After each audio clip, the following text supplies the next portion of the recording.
So this year, 2024, I'll be turning 39. 2025, I'll be turning 40. And there's so many decisions I made as a young girl. I always laid down decisions with their pros and their cons. If I went to this school, what are the pros and what are the cons?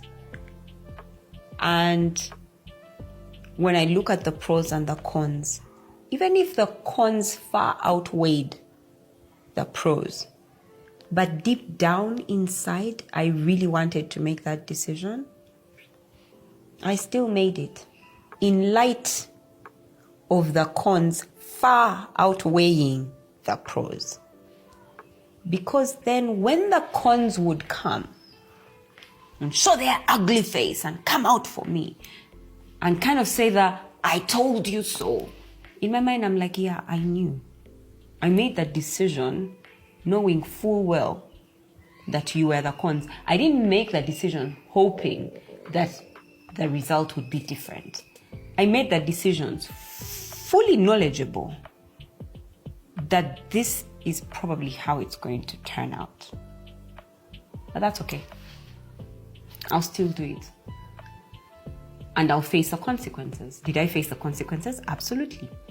But I think the difference was that now I knew beforehand that was going to be the problem. I find that many times, especially when I'm working with like my mentees, I realize that for many of them, they make decisions from their gut, from their inside, but they've not considered the pros and the cons.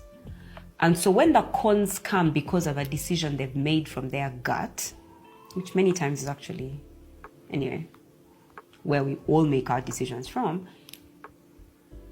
they are regretful of it because they didn't consider the cons prior to making that decision.